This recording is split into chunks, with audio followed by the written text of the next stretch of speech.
pensatu gendu, bueno, zergatik ez Zalakain. Eta da, niretako da ikaragarria.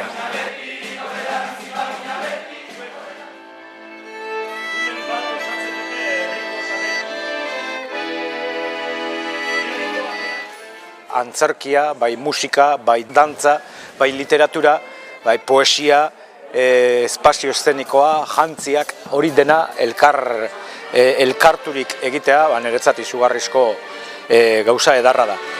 Katalin naiz, eta Katalin da Ohandotarren familikoa, eta Ohandotarren familian txikitatik edo jolasten ibiltzen dana eta maiten mintzen dana Martinekin.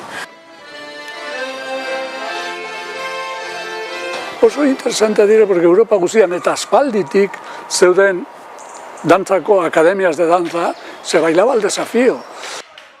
Urbeltzen Juan Antonion idea edo hasia dago atzean, eta arek Urbeltzek buruan dituen hoiei forma emoten ahalegindu izan gara dantzariok.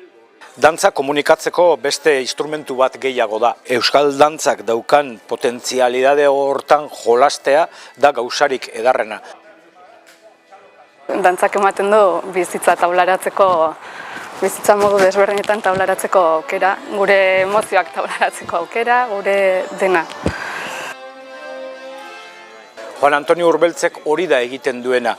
Bidaiatzen du bapatean, beste kultura batzuekin harremanetan jartzen, beste dantza kodigo batzuekin interpretatzen, eta gero gauza zentzu honetan obra honekin berria dena, nolabaiteko istorio dramatiko bat kontatzen dantzaran bitartez, ezta? Dantza euskarri nagusi izan da, ezta?